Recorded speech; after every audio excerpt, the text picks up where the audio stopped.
والذين اتخذوا من دونه أولياء ما نعبدهم إلا ليقربونا إلى الله زلفى إن الله يحكم بينهم فيما هم فيه يختلفون إن الله لا يهدي من هو كاذب كفار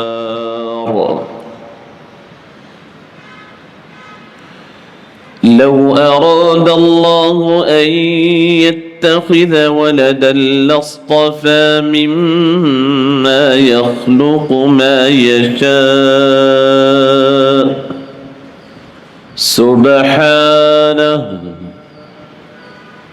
سبحانه هو الله الواحد القهار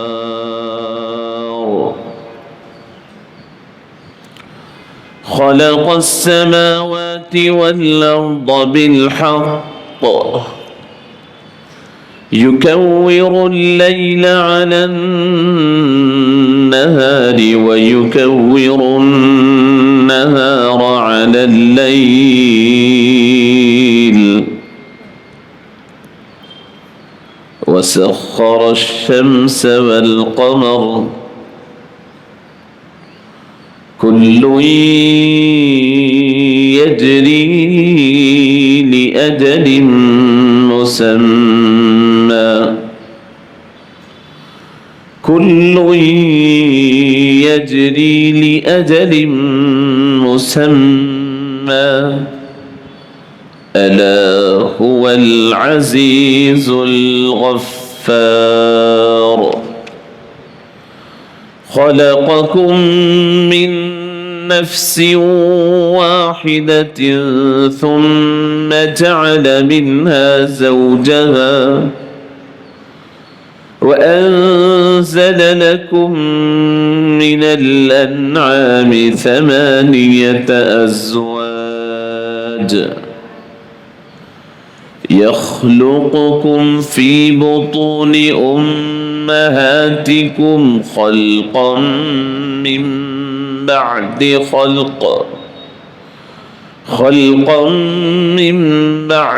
خلق في ظلمات 3 ذلكم الله ربكم له الملك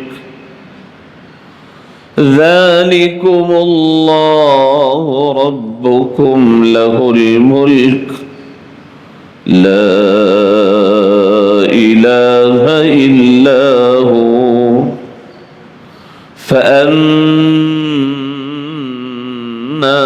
تصرفون صدق الله العظيم عزیزان گرامی معزز خواتین و حضرات السلام علیکم ورحمۃ اللہ وبرکاتہ سورۃ الزمر یہ 23ویں پارے میں شروع ہونے والی تیسری سورت ہے. سورۃ الصافات آپ نے سنا تھا, سورہ صاد آپ نے سنا, یہ سورہ زمر 23ویں پارے میں شروع ہو رہا ہے. ویسے 23ویں پارے کی ابتدا میں سورہ یاسین کا بھی ہم نے ایک حصہ سماعت فرمایا. سورہ زمر اصل میں 2 ہفتے قبل شروع ہو جانی چاہیے تھا. بعض ناگزیر وجوہات کی وجہ سے میں حاضر نہیں ہو سکا. ویسے حافظ مجتبیٰ صاحب سورہ صاد کا ریویژن آپ کے سامنے خلاصتاً ذکر کیے. اب میں سورہ زمر کی ابتدائی 6 آیتوں کی تلاوت کا شرف حاصل کیا. سورہ صاد اور سورہ زمر یہ دونوں ہی کا مضمون ملتا جلتا ہے لیکن انداز الگ ہے. سورہ صاد میں بھی ابتدا میں قرآن مجید کا ذکر کیا گیا، صاد والقرآن ذی الذکر.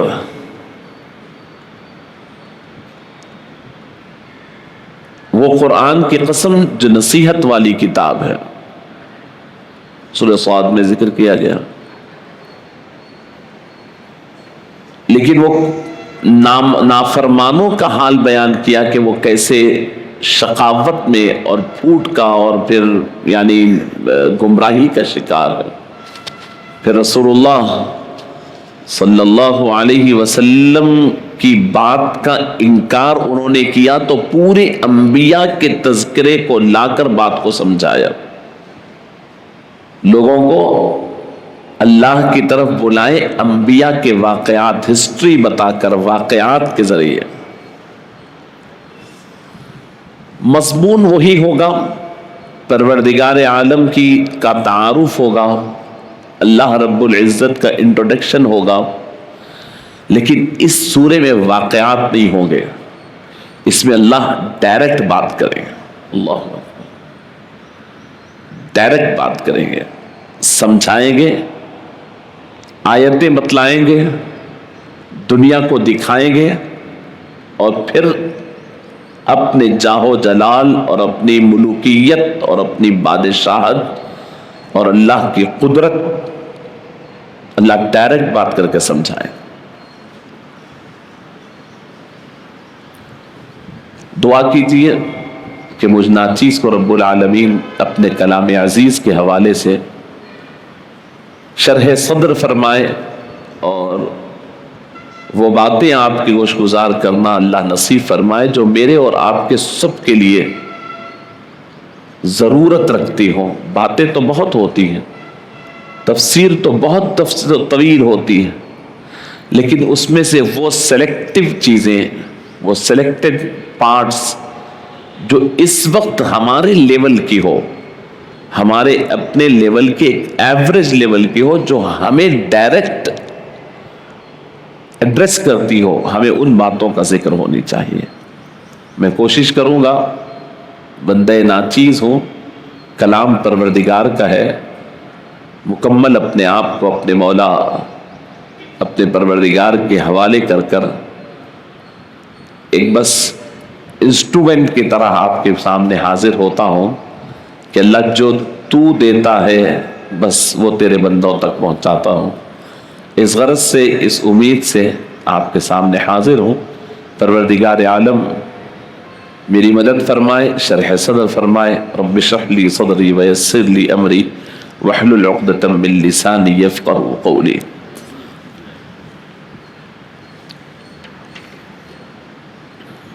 سورہ زمر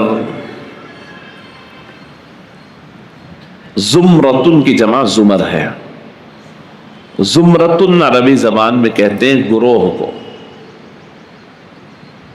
گروہ کو زمرتن کہتے ہیں. اس کا جمع ہے زمر. اب گروہ کو کیسے سمجھیں گے آپ؟ گروپ،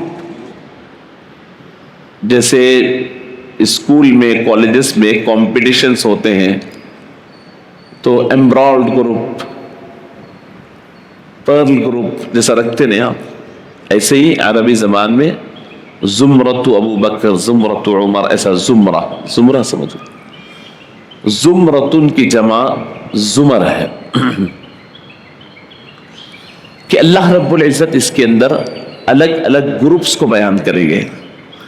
گروپس کون سے ہیں اللہ کے پاس جانے کے بعد؟ 2 یا 3 گروپ ہو سکتے ہیں، ایک جنتی، ایک دوزخی، اور ایک اصحاب الاعراف. اس کے علاوہ کوئی نہیں ہو سکتے.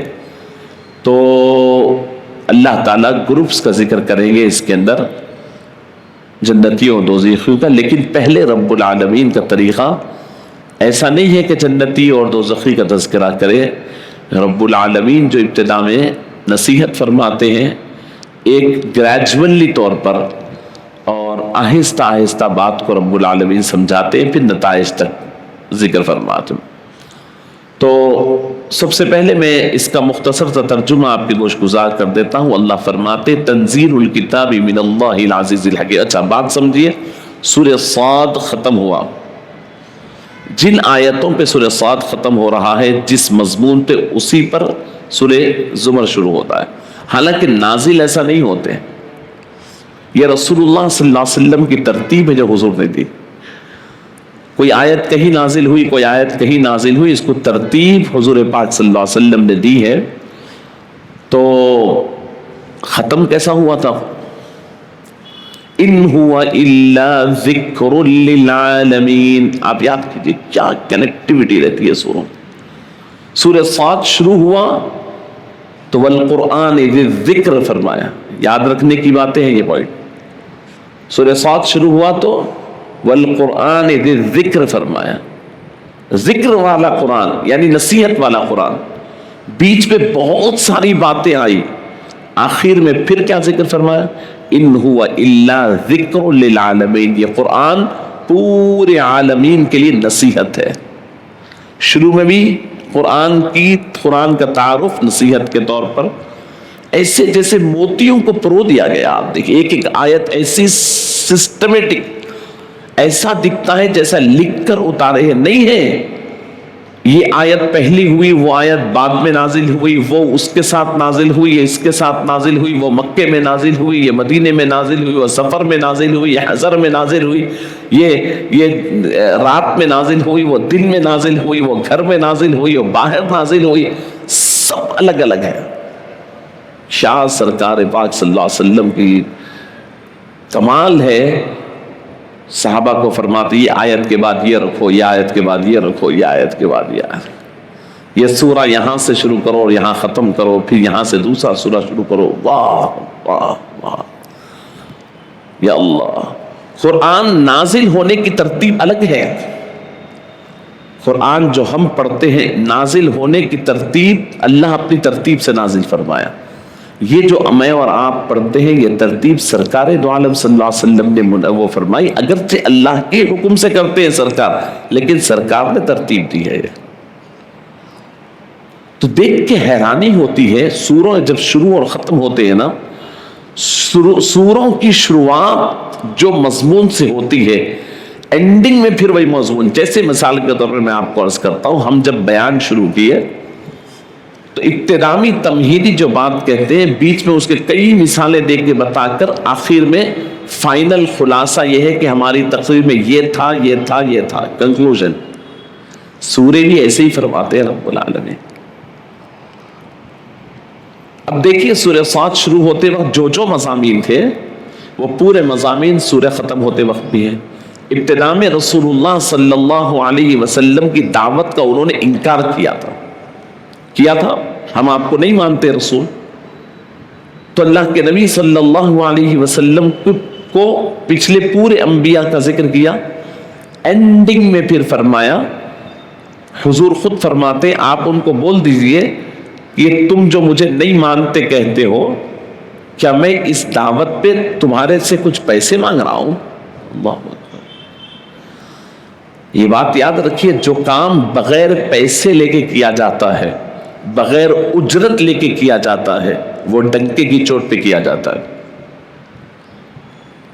وہ پاور سے کیا جاتا ہے، کسی دوسرے کے بھروسے پہ نہیں کیا جاتا ہے، وہ اللہ سے تعلق کی بنیاد پہ کیا جاتا ہے، کسی کے خوش ہونے یا ناراض ہونے کے پرواہ کیے بغیر کیا جاتا ہے، ریجیکشن یا ایکسپشن کے اوپر اٹھ کے کیا جاتا ہے۔ حضور نہیں فرمایا تم ریجیکٹ کرتے ہیں جاؤ، کیا میں تم سے پیسے لے رہا ہوں؟ 1,00,000 لوگ ہوں گے تو اتنی چندہ جمع ہوگا، 5 لوگ ہوں گے تو نہیں ہوگا، نہیں آؤ خشکا کھائے۔ حضور پاک صلی اللہ علیہ وسلم نے کیا فرمایا؟ اللہ نے فرمایا آپ ان لوگوں کو کہہ دیجئے ما اسألکم علیہ من اجر، تم سے ایک حبہ، ایک رائی کتنا بر میں تم سے غلط اجر نہیں مانگتا۔ کیا بڑی بات! قل ما اسألکم علیہ من اجر وما انا من المتکلفین، پھر دوسری بات یہ فرمایا میں تکلف کرنے والا بھی نہیں ہوں، بناوٹی بھی نہیں ہوں۔ انسان یا تو دکھاوے کے لیے کوئی کام کرتا ہے یا کوئی اجر لینے کے لیے، نہ میں یہ کرتا ہوں نہ وہ کرتا ہوں۔ متکلف کہتے ہیں یعنی دکھاوا، مجھے یہ بھی نہیں چاہیے وہ بھی نہیں چاہیے۔ جو شروع میں وہ لوگ ریمارک کیے تھے، حضور آخر میں جواب دے رہے ہیں پورا سمجھانے کے بعد، دماغ میں لاؤ کہ مجھے سمجھ نہ ہو تو یہ دو دائرے دیکھو، اور کسی انسان کو سمجھ نہ ہو تو وہ یہ کام کر کر، دین کا کام کر کر اس کو کیا مل رہا ہے؟ اس کو دنیا کی کوئی غرض نہیں ہے تو پھر اس کو مان لو۔ فرمایا میں تم سے کوئی اجر نہیں مانگتا۔ دوسرے وما انا من المتکلفین ان هو الا ذکر للعالمین، یہ قرآن جو ہے وہ اللہ تعالیٰ کی طرف سے ایک نصیحت ہے پوری کائنات کے لیے، بس وہ پہنچا رہا ہوں تم کو۔ اور اللہ کے حبیب صلی اللہ علیہ وسلم یعنی اللہ نے آخر آیت فرمایا وَلَتَعْلَمُنَّ نَبَأَهُ بَعْدَ حِينٍ، جو بات ہم تم تک پہنچا رہے ہیں اب نہ مانے تو نہ مانو لیکن بہت جلد تمہیں معلوم ہو جائے گا۔ آنکھ جب بند ہوگی تو پتہ چل جائے گا کہ ہونے والا کیا تھا۔ اس پہ بات ختم ہوتی، بالکل حضور اور قرآن پہ بات ختم ہوئی، اسی سے بات شروع ہوتی ہے سورہ زمر کی۔ کیا فرمایا؟ تنزیل الکتاب من اللہ العزیز الحکیم، یہ کتاب نازل کردہ ہے اس پروردگار کی جانب سے جو بہت غالب بھی ہے اور حکمت والا بھی ہے۔ یہ دو صفات بڑے ہیں۔ عزیز کا مطلب ایک تو اللہ اللہ ہے، عزیز کا مطلب ہے غالب، غالب کا مطلب ہوتا ہے کنٹرول رکھنے والا۔ عام طور پر جس کو کنٹرول مل جاتا ہے، جس کو غلبہ مل جاتا ہے، وہ اپنے غلبے اور اپنے کنٹرول اور کی وجہ سے اتنا اپنے آپ میں مست ہو جاتا ہے کہ کچھ بھی فیصلے کر دیتا۔ حکومت مل گئی، بادشاہت مل گئی تو اس کے فیصلے فائدے اور نقصان دیکھے بغیر کوئی پوچھنے والا نہیں کر دیتا۔ اللہ اسی کے ساتھ اپنی دوسری صفت جمائے ہیں، وہ ہے حکیم۔ فرمایا اللہ ایسے نہیں ہے، پوری کائنات پر اللہ کی حکومت ہے، جو فیصلہ کر سکتے ہیں، کوئی پلٹ کے پوچھنے والا نہیں ہے، ریورس سوال کرنے والا نہیں ہے، لیکن اس کے باوجود اللہ فرماتے ہیں میرا ہر فیصلہ حکمت پر مبنی ہوتا ہے۔ کیا بات ہے؟ میری بادشاہت پر مبنی نہیں، بادشاہت تو ہے، جیسے بولتے ہیں نا میں بول رہا ہوں کرو، اللہ فرماتے ہیں یہ میرا پاور ہے، لیکن میں جو فیصلہ کرتا ہوں وہ تمہارے حق میں فائدہ مند فیصلہ کرتا ہوں۔ تو قرآن کے اندر یہ دونوں چیزیں آپ پائیں گے۔ تنزیل الکتاب، یہ کتاب اللہ کا نزول جو ہے اس پروردگار کی جانب سے ہے جو بیک وقت غالب بھی ہے اور حکمت والا بھی ہے۔ اس کے اندر باتیں جو آئے گی وہ صرف ایک بادشاہ کے لحاظ سے مت دیکھو، بادشاہ تو ہے، فل کنٹرول ہے، لیکن اپنی ہر فیصلہ اپنی رعایا کے حق میں فائدے اور نقصان کو پیش نظر رکھ کر کیا گیا ہے۔ سبحان اللہ، سبحان اللہ، من اللہ العزیز الحکیم۔ اس کے بعد فرماتے انا انزلنا الیک الکتاب بالحق فاعبد اللہ مخلصا لہ الدین۔ اے حبیب صلی اللہ علیہ وسلم، بے شک ہم نے آپ کے اوپر کلام اللہ کو نازل فرمایا، حق کے ساتھ نازل فرمایا، یہ بات حق ہے، حق کے ساتھ نازل فرمایا۔ تو اب فاعبد اللہ مخلصا لہ الدین، تو اپنے پروردگار کی عبادت بہت اخلاص کے ساتھ کیجیے۔ فاعبد اللہ، اللہ کی عبادت کیجیے، مخلصا لہ الدین، اپنے دین یعنی اپنی عبادتوں کو صرف اللہ کے لیے خالص کر کے کیجیے۔ اللہ اکبر۔ کیا ہوتا ہے اخلاص؟ میں آگے ذکر کروں گا، ترجمہ لے لیں۔ الا للہ الدین الخالص، لوگوں سنو، دین خالص صرف اللہ کا ہوتا ہے. الا سنو، للہ الدین الخالص، دین خالص صرف اللہ کا ہوتا ہے. والذین اتخذوا من دونه اولیاء ما نعبدهم الا ليقربونا الى اللہ زلفا،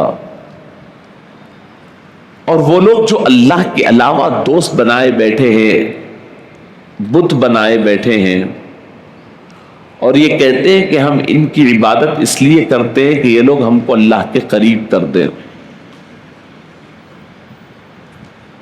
اللہ فرماتے ہیں ان اللہ یحکم بینہم فیما ھم فیہ یختلفون، اللہ تعالیٰ ان کے بارے میں فیصلہ کرے گا جس بارے میں یہ اختلاف کرتے ہیں. ان اللہ لا یہدی من ھو کاذب کفار، جو لوگ جھوٹے ہیں اور حق کو چھپانے والے ہیں اللہ ان کو ہدایت نہیں دیتا. کافر کے معنی کے متعلق بڑی غلط فہمیاں پھیلائی جاتی ہیں. میں نے پہلے بھی ذکر کیا، ہر غیر مسلم کو کافر نہیں کہتے. کافر اسے کہتے ہیں جس کو حق معلوم ہو جائے اس کے باوجود اس کو چھپا دیتا ہو.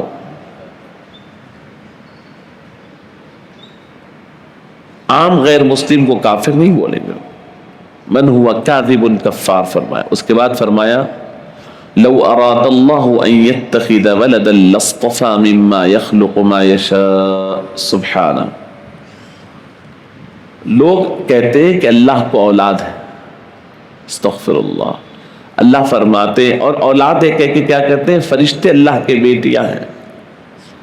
اللہ فرماتے ہیں کہ اگر واقعی اللہ کو اولاد بنا لینا تھا تو اللہ کی بے شمار مخلوقات ہے، اس میں کسی کو بھی اولاد بنا لیتا. تم کون ہوتے جو یہ ہے وہ ہے بولنے والے؟ سبحانہ، حالانکہ اللہ اس سے بہت پاک ہے. هو اللہ الواحد القہار، وہ اللہ تنے تنہا ہے، اور قہار کا مطلب ہے ہر کام اکیلا کر سکتا ہے، اس کو دوسرے کی ضرورت ہی نہیں. اللہ فرماتے ہیں خلق السماوات والارض بالحق، وہی پروردگار آسمانوں اور زمینوں کو حق کے ساتھ پیدا کیا. یکور اللیل علی النہار ویکور النہار علی اللیل، رات کو دن پہ لپیٹ دیتا ہے، دن کو رات پہ لپیٹ دیتا ہے.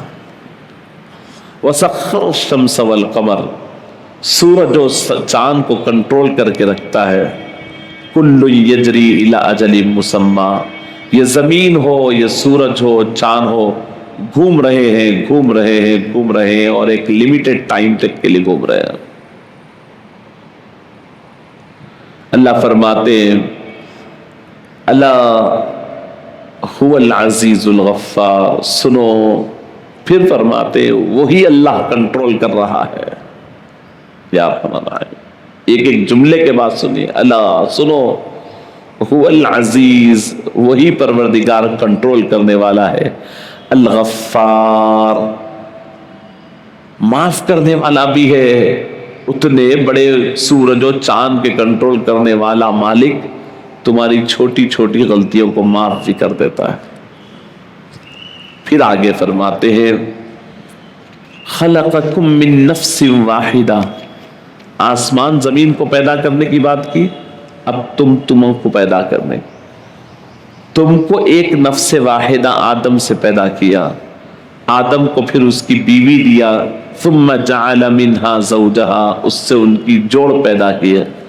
وانزل لکم من الانعام ثمانیۃ ازواج، پھر اللہ نے تمہارے لیے 8 قسم کے چوپائے تمہارے فائدے کے لیے نازل کیے. وہ کیا 8 ہے آگے ذکر کروں. اور پھر اللہ تم کو پیدا، یخلقکم فی بطون امہاتکم، اللہ نے تمہیں پیدا کیا تمہاری ماؤں کے پیٹوں میں.